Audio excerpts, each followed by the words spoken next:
Hello everyone, welcome back. तो यार हम लोग ऑलरेडी सेट्स का 3 डीपीपी और एक लेक्चर कंप्लीट कर चुके हैं, जिसमें मैं आपको बताया था कि कलेक्शंस क्या होते हैं, सेट्स क्या होते हैं, किसी भी सेट्स को हम लोग कैसे रिप्रेजेंट करते हैं और किसी भी सेट्स को रिप्रेजेंट करने का कितना तरीका होता है। साथ ही मैं आपको इन पर बेस्ड क्वेश्चंस भी अपने डीपीपी में प्रैक्टिस करवाया था। तो यार फिलहाल ये हमारा सेट्स का दूसरा लेक्चर है और आज हम लोग टाइप्स ऑफ सेट्स के बारे में डिस्कशन करने वाले हैं।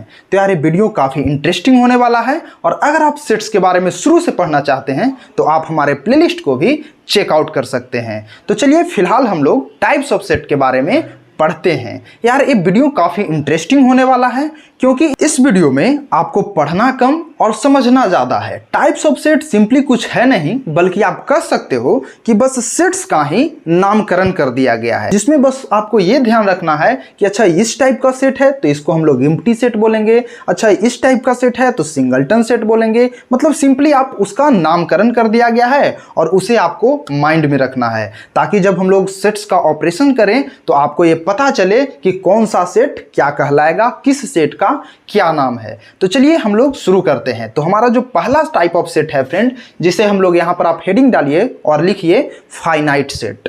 पहला सेट आप यहां पर क्या लिखिएगा टाइप ऑफ सेट में, यहां पर लिखिए फाइनाइट सेट। तो अब देखिए, जैसा कि इसका नाम से ही स्पष्ट है फाइनाइट सेट, तो अगर आप नाम को भी अच्छे से समझ जाते हो ना तो आप इसकी प्रॉपर्टी को समझ जाओगे, और जब आप प्रॉपर्टी को समझ जाओगे तो आपको रटने की आवश्यकता नहीं होगी। यार फाइनाइट सेट, इसका सिंपल सा आप क्या कह सकते हो कि जिस भी सेट्स के भीतर अगर नंबर ऑफ एलिमेंट्स फाइनाइट मिले आपको, तो आप सिंपली क्या कह दोगे कि वो एक फाइनाइट सेट है। समझ में आ रही है बात? कोई भी सेट आपको दे दिया गया हो और अगर उस सेट के भीतर जो भी एलिमेंट हैं वो फाइनाइट हो, डिफिनिट हो, तो हम लोग क्या कह देंगे कि ये जो है फाइनाइट सेट है। फाइनाइट का मतलब क्या हुआ कि जिसको आप काउंट कर सकते हो, मतलब 1 2 3 4 इस तरीके से जिसको आप काउंट कर सकते हो वो फाइनाइट में आ जाएगा। जो डिफिनिट हो, निश्चित हो, वो क्या हो जाएगा? फाइनाइट हो जाएगा। तो आप क्या कहोगे कि जिस भी सेट के भीतर नंबर ऑफ एलिमेंट फाइनाइट होगा वो क्या कहलाएगा? फाइनाइट सेट कहलाएगा। ठीक है, तो आप इसको डिफिनीशन भी इसका लिख लीजिए। और डिफिनीशन क्या लिखिएगा कि अ सेट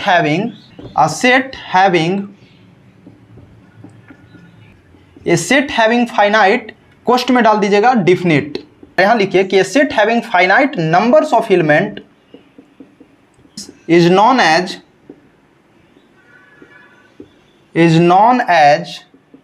finite set। समझ में आ रही है बात? कोई भी सेट आपको दे दिया जाए, दुनिया का कोई भी सेट हो, और अगर उस सेट का नंबर ऑफ एलिमेंट फाइनाइट हो, डिफिनिट हो, तो हम लोग क्या कहेंगे कि वो जो सेट है वो एक फाइनाइट सेट का एग्जांपल है। एग्जांपल के लिए आप यहां पर लिख सकते हैं क्या? यहां पर लिखिए एज। अब जैसे कि मान लीजिए कि कोई सेट आपको यहां पर ए दे दिया गया और ए सेट के भीतर जो एलिमेंट हैं वो कुछ इस तरीके से हैं, 2 4 6 8, और देखिए यहां से ब्रैकेट बंद कर दी। अब इसमें देखिए क्या है, यहां पर देखिए नंबर ऑफ एलिमेंट क्या है? फाइनाइट है इस सेट में। फाइनाइट मतलब डिफिनिट है। क्या डिफिनिट है? कि यहां पर आप नंबर को काउंट कर सकते हैं, काउंटेबल है। तो हम लोग क्या कह देंगे कि ये सेट जो है क्या कहलाएगा? फाइनाइट सेट कहलाएगा। समझ में आ रहा है बात? उसी तरीके से देखिए, जैसे यहां पर मान लीजिए कि कोई सेट आपको बी दे दिया गया और इसमें जो है नंबर ऑफ एलिमेंट कुछ इस तरीका से है, ए बी सी, और अप टू कहां तक चल गया? जेड तक मान लीजिए कि चला गया। तो जेड तक चला गया, तो आप बताइए कि ये जो है फाइनाइट सेट का एग्जांपल है, इनफाइनाइट सेट का एग्जांपल है, एम्प्टी सेट का एग्जांपल है? तो आप सिंपल से बात बोलोगे, क्या बोलोगे कि एक फाइनाइट सेट का एग्जांपल है। क्यों फाइनाइट सेट का एग्जांपल है? तो बहुत सिंपल है यार, इसमें क्या है, एलिमेंट जो है, एलिमेंट का जो संख्या है वो क्या है? फाइनाइट है, डिफिनिट है, राइट? तो हम लोग क्या कह देंगे कि ये एक फाइनाइट सेट का एग्जांपल है। समझ में आ रहा है बात? फिर से एक बार सुन लीजिए कि कोई भी सेट आपको दुनिया का दे दिया जाए और उस सेट का जो नंबर ऑफ एलिमेंट है अगर फाइनाइट हो, मतलब डिफिनिट हो, निश्चित हो, जिसे आप काउंट कर सकें, तो आप क्या कह दीजिएगा कि ये एक फाइनाइट सेट का एग्जांपल है। मैं यहां पर आपको 2 एग्जांपल लेकर के बताया, बाकी आप प्रॉपर्टी को समझ जाइए। प्रॉपर्टी क्या कि अगर नंबर ऑफ एलिमेंट फाइनाइट होगा, जिसको आप गिन सकते हैं, काउंट कर सकते हैं, डिफिनिट हो, तो आप कह दीजिएगा कि क्या? एक फाइनाइट सेट का एग्जांपल है। ठीक है, अब दूसरा लिखिए। दूसरा टाइप ऑफ सेट क्या होता है? Infinite set. ठीक है, तो आप यहां पर हेडिंग डालिए और लिखिए क्या? दूसरा लिखिए इनफाइनाइट सेट। मेरे साथ आप लिखते जाइए, इसमें कुछ करना नहीं है, बस समझते जाना है। टर्म को समझिए। फाइनाइट सेट इसका मतलब क्या? नंबर ऑफ एलिमेंट फाइनाइट होगा। इनफाइनाइट सेट इसका मतलब क्या होगा कि नंबर ऑफ एलिमेंट इनफाइनाइट होगा। ठीक है, तो पहले डिफिनीशन को हम लोग लिख लेते हैं, फिर हम लोग समझेंगे कि क्या है। आप यहां पर लिखिए इनफाइनाइट सेट। तो इसमें क्या है, सिंपली देखिए यहां पर क्या है, इनफाइनाइट सेट। तो आप ऐसे समझिए कि जो सेट फाइनाइट नहीं होगा वो क्या होगा, इनफाइनाइट होगा। तो सिंपली हम लोग इसके ही डिफिनीशन को यहां पर थोड़ा सा चेंज करके लिख देंगे, और वो क्या लिखेंगे कि a set which is not a finite set is known as infinite set. समझ में आ रहा है बात? सिंपली हम लोग क्या कह सकते हैं कि a set which is not a finite set is known as infinite set. मतलब जो सेट फाइनाइट सेट नहीं होगा वो क्या हो जाएगा, इनफाइनाइट सेट होगा ना। कैसे होगा, तो आप देखिए यहां पर जैसे मान लीजिए कि आपको एग्जांपल देते हैं हम, और यहां पर देखिए एग्जांपल n दिया, तो आप देखिए कि n जो सेट है वो किस चीज को डिनोट करता है, n जो है नेचुरल नंबर के सेट को डिनोट करता है। ठीक है, तो मान लीजिए कि कोई नेचुरल नंबर का सेट आपको यहां पर मैं दे दिया, और आप यहां पर देखिए नेचुरल नंबर में कहां से स्टार्ट होगा, 1 2 3 4 अप टू यहां कहां तक चला जाएगा, अप टू पॉजिटिव इन्फिनिटी तक चला जाएगा, राइट। तो अब आप ये देख के बताइए कि ये फाइनाइट है कि इनफाइनाइट है। तो आप सिंपली डिफिनीशन से ही आपको क्या बताया कि a set which is not a finite set is known as, या फिर इज कॉल्ड क्या, व्हाट, इनफाइनाइट सेट। और फाइनाइट सेट में आपको क्या बताया था कि जिस भी सेट का एलिमेंट काउंटेबल होगा उसको हम लोग फाइनाइट सेट कह देंगे। तो आप देखिए कि क्या इस सेट के जो एलिमेंट है फ्रेंड वो काउंटेबल है, 1 2 3 4 अप टू इन्फिनिटी तक जा रहा है, तो काउंटेबल नहीं है ना। और अगर काउंटेबल नहीं है तो हम लोग सिंपली क्या कह देंगे कि ये एक इनफाइनाइट सेट है। क्यों, क्योंकि इसमें जो एलिमेंट है वो डिफिनिट नहीं है, इन्फिनिटी तक जा रहा है। ठीक है, इसके जो एलिमेंट है वो फाइनाइट नहीं है, डिफिनिट नहीं है, काउंटेबल नहीं है, एंड दैट्स वाई हम लोग क्या कह देंगे कि ये जो सेट का एग्जांपल है वो क्या है, एक इनफाइनाइट सेट का एग्जांपल है। सिंपली अगर आपको नेक्स्ट जो है एग्जांपल दे दें, जैसे मान लीजिए कि आपको दे दिए कोई सेट, जैसे मान लीजिए आपको ए मिल जाता है, ए जो मिल गया इसमें हम लिखते हैं आपको कि x such that x belongs to z।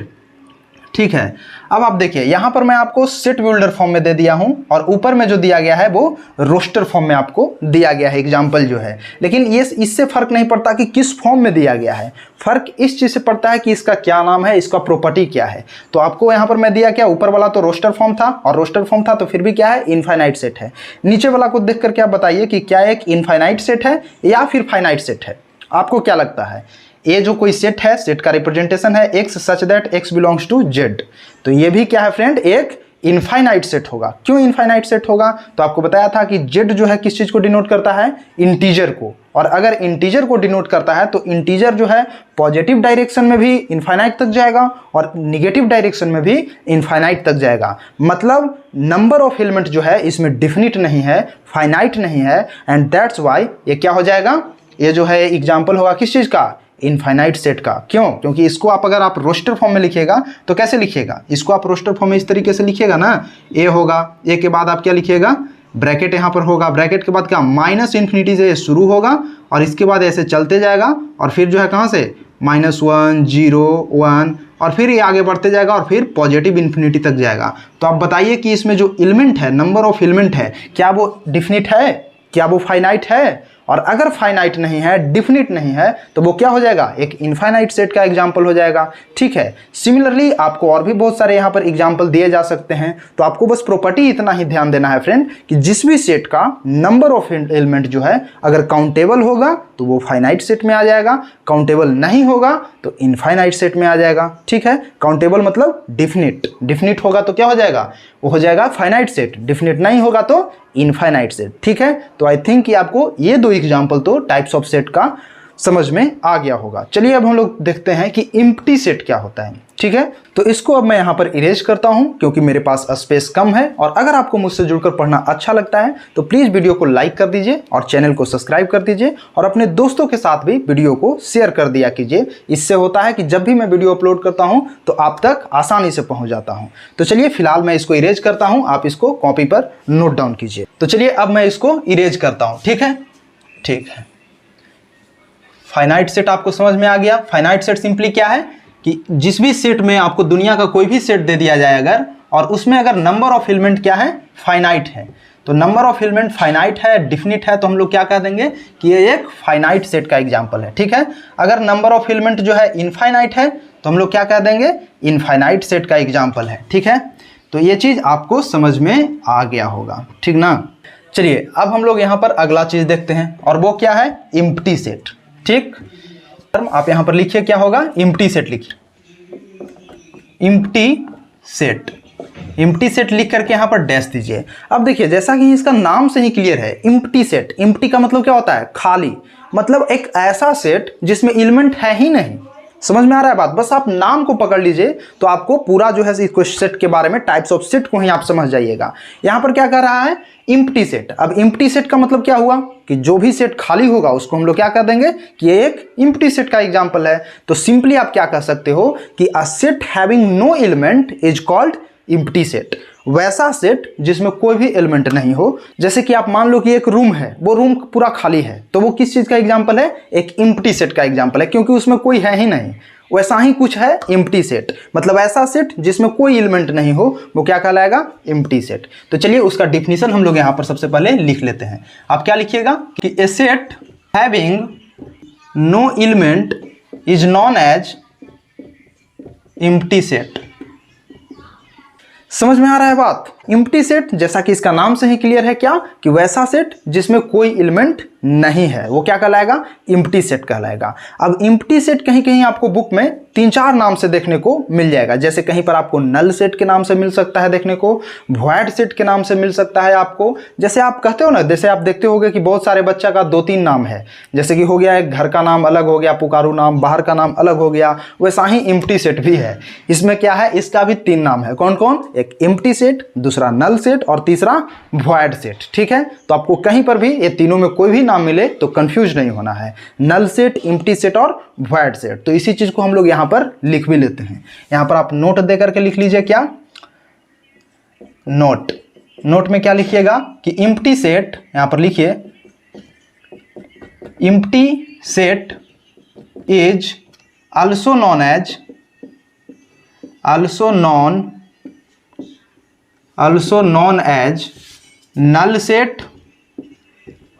Null set. ठीक है, पहला नाम इसका क्या हो? एम्प्टी सेट, दूसरा नल सेट और तीसरा नाम क्या है? Void set.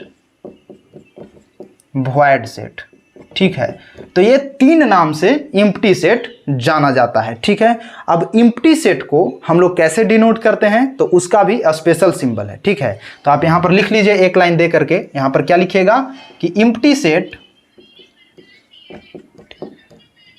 Set is denoted by phi. एक गोला देना है और उसको काट देना है। ठीक है, इसको हम लोग क्या पढ़ते हैं? फाई। ठीक है, PHI। मतलब क्या लिखिएगा कि empty set is denoted by phi and खाली करली ब्रैकेट। मतलब इस ब्रैकेट के भीतर कोई एलिमेंट नहीं है। ठीक है, पहला क्या होता है? फाई से हम लोग डिनोट करते हैं और दूसरा क्या? खाली करली ब्रैकेट। मतलब ब्रैकेट के भीतर कोई एलिमेंट नहीं है। आप देख रहे हो ना, खाली है।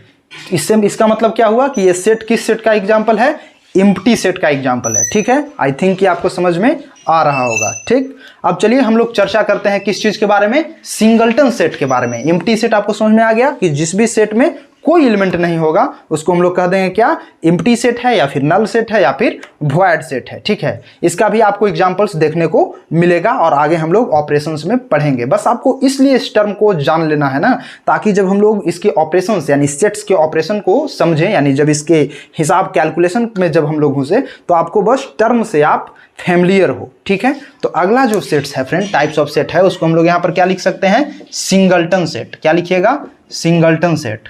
अब देखिए सिंगलटन सेट क्या है, तो सिंगलटन सेट में आप इसका नाम को आप धर लीजिए कि क्या कह रहा है। नाम धर लीजिएगा तो मैं बताया ना कि पूरा प्रॉपर्टी आपको समझ में आ जाएगा। सिंगलटन सेट का मतलब कि जिस सेट में केवल एक ही एलिमेंट हो, सिंगल एलिमेंट हो, वो क्या कहलाएगा? सिंगलटन सेट कहलाएगा। जिस सेट में सिर्फ एक एलिमेंट हो वो क्या कहलाएगा? सिंगलटन सेट कहलाएगा। ठीक है, तो उसी चीज को हम लोग यहां पर डिफाइन कर देते हैं। क्या लिखेंगे कि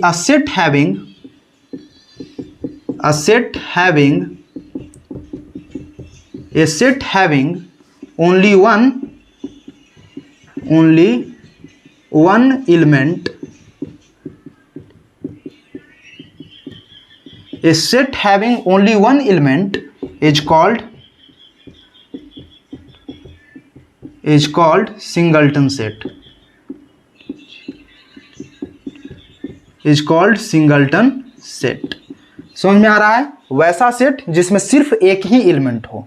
अब उसको आपको जब भी मिलेगा तो आई थिंक कि आपको इतना तो प्रॉपर्टी से ही और इसका नाम से ही क्लियर हो जा रहा है ना यार, सिंगलटन सेट। मान लीजिए कि आपको एग्जांपल में यहाँ पर कोई सेट ए दे दिया जाए और ए जो सेट है फ्रेंड इसमें सिर्फ आपको 2 दिया जाए। अब बताइए कि ये सिंगलटन सेट है, एम्प्टी सेट है, या फिर फाइनाइट सेट है या इनफाइनाइट सेट है, क्या क्या है इसमें? तो आप सिंपली बता सकते हो कि एक फाइनाइट सेट भी है। क्यों फाइनाइट सेट है? क्योंकि इसमें एक ही एलिमेंट है, ठीक है। इनफाइनाइट नहीं होगा क्योंकि नंबर ऑफ एलिमेंट जो है इसमें क्या है, फाइनाइट है, डेफिनिट है, ठीक है। तो ये चीज़ तो क्लियर हो गया। एम्प्टी सेट है या नहीं है? तो नहीं है। क्यों नहीं है? क्योंकि एम्प्टी सेट में आपको क्या बताया कि खाली होता है। देखिए इसका जो ब्रैकेट होता है इसमें कोई एलिमेंट नहीं होता है या फिर फाई होता है, लेकिन यहाँ पर देखिए यहाँ पर जो है इसमें क्या है, एक एलिमेंट है, सिंगल एलिमेंट, और सिंगल एलिमेंट है तो दैट्स वाई ये क्या कहलाएगा, कैसा सेट है, ये टाइप्स ऑफ सेट। कैसा टाइप्स ऑफ सेट है? तो ये सिंगलटन टाइप्स ऑफ सेट है, मतलब सिंगलटन सेट है, ठीक है। समझ में आ रहा है बात? सिमिलरली जैसे मान लीजिए कि कोई सेट आपको यहाँ पर पी दे दिया गया जिसमें एक टर्म लिखा हुआ है रेड। अब बताइए कि ये सिंगलटन सेट है, कैसा सेट है? तो सिंपल सा बात है यार, इसमें एक ही एलिमेंट है, और जहाँ एक एलिमेंट होगा हम लोग सिंपली क्या बोल देंगे कि ये एक सिंगलटन सेट है, ठीक है। जैसे आप ऊपर में देखिए एम्प्टी सेट होता ना, तो जैसे आपको मान लीजिए कि यहाँ पर कैसे रहता, देखिए जैसे मान लीजिए कि कोई सेट ए रहता, तो ए रहता तो इस कंडीशन में आपको इस तरीके से देता फाई। ये जो सेट है वो क्या है, फाई है। तो इसका मतलब क्या हम लोग समझते हैं कि ये जो सेट है वो क्या है, एक एम्प्टी सेट का एग्जांपल है, ठीक है। समझ में आ रहा है बात? लेकिन यहाँ पर एक बात को और ध्यान दीजिएगा, एक चीज़ और मैं आपको यहाँ पर बता देना चाहता हूँ कि जैसे अगर मान लीजिए कि मैं आपसे एक क्वेश्चन पूछता हूँ, ये तो फाई सेट है, जैसे आपको मैं यहाँ पर मान लीजिए कि एक क्वेश्चन आपसे पूछता हूँ, इसको आप वीडियो को पॉज करके थोड़ा सा सोचिएगा, सोचने के बाद इसका आंसर कीजिएगा। बाद में आप वीडियो को ऑन करके देख लीजिएगा कि मैं क्या बताना चाह रहा हूँ, ठीक है। जैसे मान लीजिए कि कोई सेट आपको यहाँ पर मैं दे दिया, और वो सेट क्या है, एक करली ब्रैकेट, और करली ब्रैकेट के अंदर आपको यहाँ पर मैंने फाई लिख दिया। अब आपको ये बताना है कि क्या ये जो है क्वेश्चन एक एम्प्टी सेट को शो कर रहा है या फिर एक सिंगलटन सेट को शो कर रहा है। ये क्या शो कर रहा है वो बताइए हमें। मैं आपको बताया था क्या कि यहाँ पर एम्प्टी सेट है, एक को शो करता है फाई जो है, और ये भी जो है एम्प्टी सेट को शो करता है। लेकिन क्या ये एम्प्टी सेट है या फिर सिंगलटन सेट है? तो बहुत से बच्चे इस क्वेश्चन में कंफ्यूज हो जाते हैं। क्यों कंफ्यूज हो जाते हैं? क्योंकि जो हम लोग यहाँ पर जिस चीज़ से डिनोट करते हैं वो चीज़ तो फाई और करली ब्रैकेट जो है हम लोग एम्प्टी सेट को शो करने के लिए लिखते हैं ना। लेकिन यहाँ पर देखिए, यहाँ पर क्या है कि करली ब्रैकेट के अंदर फाई लिख दिए। अब यहाँ पर बच्चे कंफ्यूज हो जाते हैं कि ये सिंगलटन सेट है या फिर एम्प्टी सेट है। तो मैं आपको बताना चाहूँगा कि ये क्या है, एक सिंगलटन सेट का एग्जाम्पल है। आपको कंफ्यूज नहीं होना है। क्यों सिंगलटन सेट का एग्जाम्पल है? तो बहुत सिंपल सी बात है यार। देखो इसमें क्या है ना कि फाई जो सेट है, अगर मान लीजिए कि ऐसा होता, सिर्फ ऐसा होता, तो ये तो फाई एक सेट हो गया ना जी। तो ये जो सेट है फ्रेंड, इस सेट का एक एलिमेंट है ना फाई। फाई क्या है, मतलब एम्प्टी सेट क्या है, empty set is a element of this set. Set जो पी है इसका एम्प्टी सेट क्या हो गया, एलिमेंट हो गया। बात को समझने का प्रयास कीजिएगा। मैं क्या कहना चाह रहा हूं कि ये जो एम्प्टी सेट है, जैसे यहाँ पर देखो फाई है, ये फाई क्या है, एम्प्टी सेट है। और एम्प्टी सेट क्या है, इसके लिए तो एक एलिमेंट है ना, और एक ही एलिमेंट है ना इस ब्रैकेट के अंदर। इस ब्रैकेट के अंदर कितने एलिमेंट हैं, ओनली वन एलिमेंट है। हाँ ये अलग बात है कि ये जो एलिमेंट है वो फाई सेट है, वो अलग बात है कि ये जो एलिमेंट है वो फाई सेट है। लेकिन यहाँ पर क्या है, इस सेट के लिए तो एक ही एलिमेंट है, और अगर एक ही एलिमेंट है इस सेट के भीतर, मतलब इस ब्रैकेट के भीतर, तो एक है यानी सिंगल, और सिंगल है तो कैसा सेट होगा, सिंगलटन सेट होगा। समझ में आ रहा है बात? तो आई थिंक कि आपको ये चीज़ क्लियर हो गया होगा। तो आप इसको भी अपने एग्जाम्पल में शामिल कर लीजिए कि ये कैसा होगा, एक सिंगलटन सेट का एग्जाम्पल है, एम्प्टी सेट का एग्जाम्पल नहीं है, ठीक है। तो आप इसको नोट डाउन करिए, मैं इसको फिर से इरेज करता हूँ और फिर मैं आपको आगे बताता हूँ, ठीक है। तो please note it down my friend. इसमें आपको कुछ भी रट्टा नहीं मारना है, सिंपली आप बस एक एक टर्म को आप देखते जाइए और अंत तक आपको सब कुछ समझ में आ जाएगा, ठीक है। फिर आपको जो बुक मन करे उसको आप उठाइएगा और क्वेश्चंस को सोल्व करने में लग जाइएगा। यू विल फाइंड कि आपको कोई भी प्रॉब्लम नहीं हो रहा है किसी भी क्वेश्चंस को सोल्व करने में, ठीक है। तो चलिए अब हम लोग अगला टाइप ऑफ सेट देखते हैं, और जो हमारा नेक्स्ट टाइप है फ्रेंड वो क्या है, पेयर सेट। क्या है, पेयर सेट। तो आप यहाँ पर हेडिंग डालिए और लिखिए क्या, पेयर सेट। अब देखिए जैसा कि इसका भी नाम से क्लियर है सब कुछ, क्या, पेयर सेट। पेयर सेट का मतलब क्या हुआ कि जिस भी सेट के भीतर अगर आपको दो एलिमेंट मिल जाए, पेयर मतलब क्या होता है, जुड़वा मतलब दो, ठीक है, पेयर मतलब दो, ठीक है ना। तो जिस भी सेट के भीतर आपको दो एलिमेंट मिल जाए, एग्जैक्टली दो एलिमेंट अगर मिलता है तो हम लोग क्या कहेंगे कि ये एक पेयर सेट का एग्जाम्पल है, ठीक है। तो सिंपली हम लोग इसका भी डिफिनीशन यहाँ पर लिख देते हैं ताकि बाद में भी आप एक बार रिव्यू कर सको। तो इसमें हम लोग सिंपली क्या लिखेंगे कि a set is called pair set if it contains exactly 2 elements. इसका मतलब सिंपली आपको समझ में आ रहा है, कोई भी सेट मिल गया और उस सेट में अगर आपको सिर्फ 2 एलिमेंट दिखने को मिल रहा है तो हम लोग क्या कहेंगे कि वो सेट जो है एक पेयर सेट का एग्जांपल है। जैसे अगर यहाँ पर आपको मैं मान लो कि दे दिया एग्जांपल के लिए एक सेट ए है और ये सेट में क्या है 2,0। अब देखो कि ये एक क्या है, एक पेयर सेट का एग्जांपल है क्योंकि इसमें एग्जैक्टली 2 एलिमेंट है। अगला देखो, जैसे मान लो कि यहाँ पर मैं आपको दे दिया ए और बी, ठीक है, ये क्या है एक पेयर सेट का एग्जांपल है क्योंकि इसमें क्या है सिर्फ जो है 2 ही एलिमेंट है। अगला जैसे मान लो कि मैं यहाँ पर आपको दे दिया क्या, red and blue, red and blue, ये भी क्या है एक पेयर सेट का एग्जांपल है, ठीक है, क्योंकि इसमें क्या है 2 ही एलिमेंट है। तो आई थिंक ये आपको समझ में आ गया होगा, ठीक है। तो अगला टाइप के बारे में हम लोग चलते हैं। देखिए यहाँ पर अगला टाइप क्या हम लोग लिखेंगे, इक्वल सेट। क्या लिखेंगे, इक्वल सेट। अब देखिए जैसा कि इसका भी नाम से क्लियर है इक्वल सेट, तो हम लोग सिंपली क्या कहेंगे कि कोई 2 सेट इक्वल तब होगा जब उसमें जो भी एलिमेंट होंगे वो क्या है, सेम हो, ठीक है। मतलब समझ में आ रहा है बात कि कोई भी 2 सेट आपको देखने को मिल जाए और उन दोनों सेट में अगर सेम ही एलिमेंट हो तो हम लोग क्या कहेंगे कि वो जो दोनों सेट है वो क्या है, इक्वल सेट है। फिर से आप बात को सुनिएगा कि जब भी आपको कोई 2 सेट मिल गया और उन दोनों सेट में अगर सेम ही एलिमेंट हो, दोनों ही सेट में सेम ही एलिमेंट हो, तो हम लोग क्या कह देंगे कि वो दोनों सेट क्या है, एक इक्वल सेट का एग्जांपल है। तो सिंपली हम लोग यहां पर क्या लिखेंगे डिफिनीशन में कि 2 sets A and B are called equal sets if they have the same element.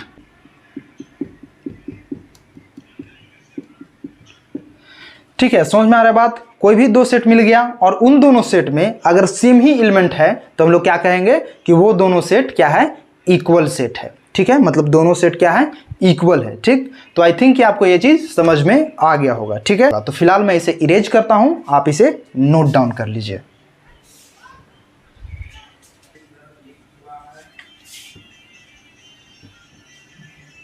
अब देखिए अगला जो टाइप ऑफ सेट है फ्रेंड वो क्या है, इक्विवेलेंट सेट। इसके पहले हम लोग क्या पढ़े, इक्वल सेट, अब क्या पढ़ रहे हैं, इक्विवेलेंट सेट। तो हम लोग यहां पर क्या लिखेंगे, इक्विवेलेंट सेट।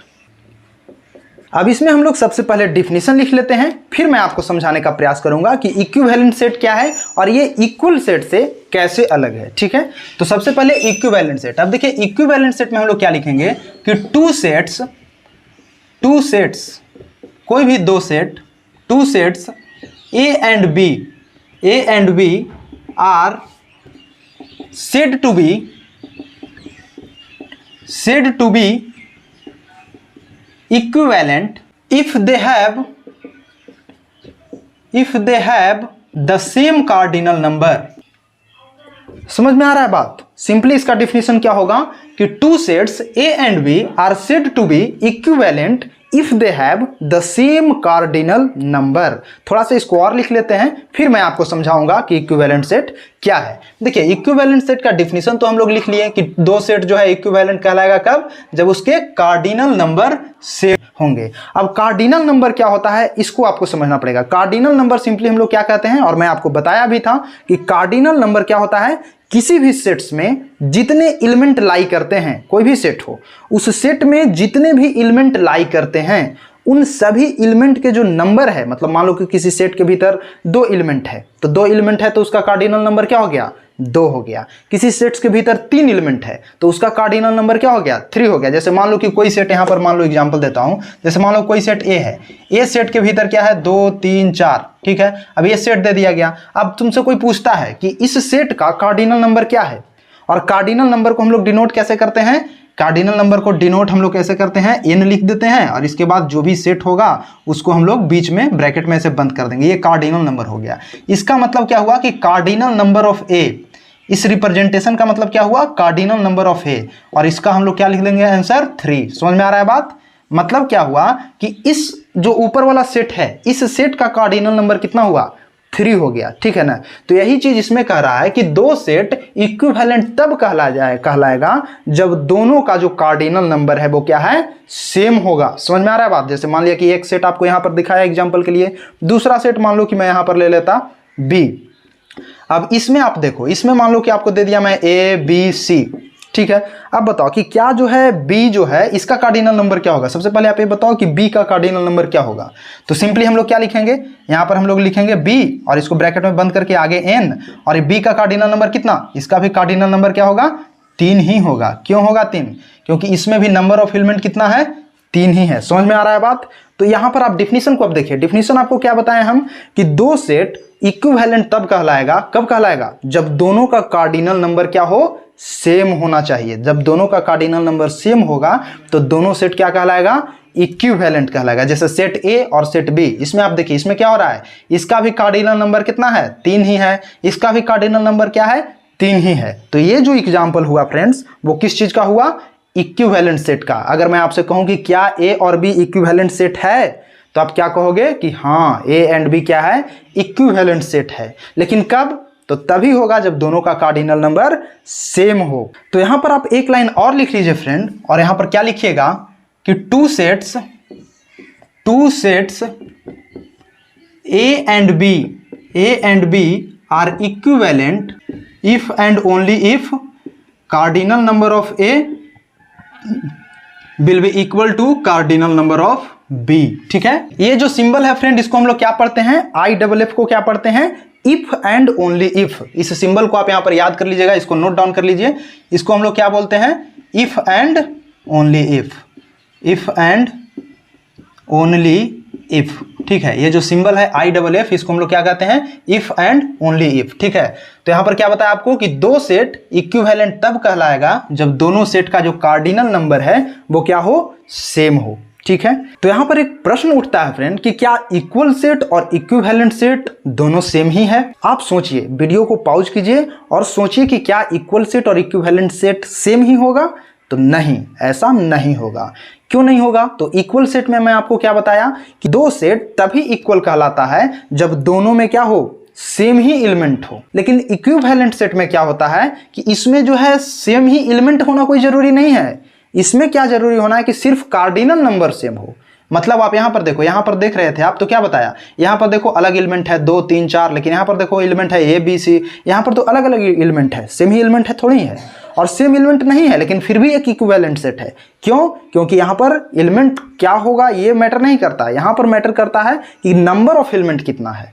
तो अगर कार्डिनल नंबर यानी नंबर ऑफ एलिमेंट दोनों में सेम होगा तो हम लोग कह देंगे कि ये दोनों सेट क्या है, एक इक्विवेलेंट सेट है। और वहीं अगर आपको इक्वल सेट का देखना है तो उसमें क्या कहेंगे कि एग्जैक्टली सेम एलिमेंट होना चाहिए। जैसे मान लीजिए कि यहाँ पर 2 3 4 था, तो एक अगला सेट मान लीजिए कि यहाँ पर अगर आपको सी मिल जाता, सी सेट जो मिलता वहां पर मान लीजिए कि आपको रखता क्या 4 3 2, कुछ इस तरीके से। तो क्या ये दोनों सेट जो है एक इक्वल सेट है, तो हाँ ए और सी दोनों क्या है, एक इक्वल सेट है। अब अगर मैं आपसे पूछूं कि क्या ए और बी जो है इक्वल सेट है, या फिर सी और बी जो है क्या इक्वल सेट है, तो नहीं, इक्वल सेट नहीं है। ये दोनों इक्वल सेट है, नहीं है। क्यों नहीं है इक्वल सेट, क्योंकि सेम एलिमेंट ये दोनों में नहीं है। सिमिलरली यहाँ पर देखो, क्या ये दोनों सेट जो है आपस में क्या एक इक्वल सेट है, तो नहीं है क्योंकि सेम एलिमेंट नहीं है। लेकिन क्या एक तीनों जो है आपस में इक्विवेलेंट सेट है, तो हाँ बिल्कुल है। क्यों है, क्योंकि तीनों का देखो कार्डिनल नंबर सेम है, इसका भी सेम है, इसका भी सेम है, इसका भी सेम है। तो तीनों क्या है, एक इक्विवेलेंट सेट का एग्जाम्पल है। तो सिंपली इससे आपको एक चीज चमक जाना चाहिए माइंड में, और वो क्या कि एक इक्विवेलेंट सेट जो है फ्रेंड वो क्या होगा, इक्वल सेट होगा। ये कोई जरूरी नहीं है, इक्विवेलेंट सेट इक्वल सेट हो वो कोई जरूरी नहीं है, लेकिन एक इक्वल सेट जो होगा वो ऑलवेज क्या होगा, इक्विवेलेंट होगा। समझ में आ रहा है बात। एक इक्विवेलेंट सेट इक्वल सेट हो वो कोई जरूरी नहीं है, लेकिन इक्वल सेट जो होगा वो ऑलवेज ही क्या होगा, इक्विवेलेंट होगा। ठीक ना, तो आई थिंक आपको समझ में आ गया होगा। और इस चीज को आप यहां पर नोट डाउन भी कर सकते हैं। क्या नोट डाउन कीजिएगा, पहले तो आप ये नोट डाउन कर लीजिए कि two sets A and B are equivalent, then we write as A equivalent B. ठीक है, मतलब समझ में आ रहा है, जब भी कोई दो सेट इक्विवेलेंट होगा ना तो उसको हम लोग कैसे डिनोट करते हैं। पहला अगर मान लो कि कोई सेट ए है और बी है, ये दोनों अगर इक्विवेलेंट सेट है तो सिंपली हम लोग इस तरीके से क्या करते हैं, डिनोट करते हैं। इसका मतलब क्या हुआ कि ए और बी दोनों जो है क्या है, एक इक्विवेलेंट सेट का एग्जाम्पल है। और इससे पहले जो मैं बताया उस चीज को भी आप as it is note down कर सकते हैं। यहां पर मैं लिख देता हूं, आप इसको नोट डाउन कर लीजिएगा कि इक्वल सेट्स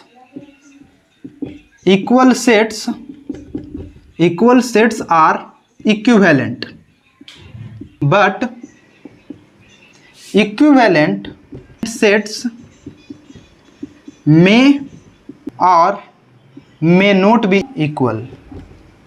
तो समझ में आ रहा है बात। इक्वल सेट जो है वो क्या होगा, एक इक्विवेलेंट सेट तो होगा, लेकिन इक्विवेलेंट सेट जो है वो हो भी सकता है एक इक्वल सेट और नहीं भी हो सकता है। जैसे कि मैं आपको यहाँ पर एग्जांपल से समझाया क्या कि ये दोनों सेट क्या है, एक इक्विवेलेंट सेट है, लेकिन क्या ये दोनों इक्वल सेट है तो नहीं है। लेकिन यहाँ पर देखिए ये दोनों क्या है, एक इक्विवेलेंट सेट भी है और क्या है, एक इक्वल सेट भी है। तो इसका मतलब क्या हुआ, दोनों इक्वल सेट है, तो ये दोनों इक्वल है तो इक्विवेलेंट भी है ना। लेकिन यहां पर देखो ये दोनों क्या है, इक्विवेलेंट है, लेकिन क्या इक्वल सेट है तो नहीं। तो यार आई थिंक कि आपको आज का मेरा प्रयास काफी पसंद आया होगा, तो प्लीज इसे आप कहीं पर नोट डाउन कर लीजिए ताकि आप एक बार इसे अच्छे से रिव्यू कर पाएं। और एक बार आप इसे अच्छे से रिव्यू कर लीजिएगा तो ये फिर आपका सबकॉन्शियस माइंड में फिट हो जाएगा और फिर आप कभी नहीं भूलोगे। तो यार अगर आपको मुझसे जुड़कर पढ़ना अच्छा लगता है तो प्लीज वीडियो को लाइक कीजिए, चैनल को सब्सक्राइब कीजिए और अपने दोस्तों के साथ वीडियो को शेयर भी कर दीजिए। तो मिलते हैं किसी नेक्स्ट वीडियो लेक्चर के साथ, तब तक के लिए जय हिंद।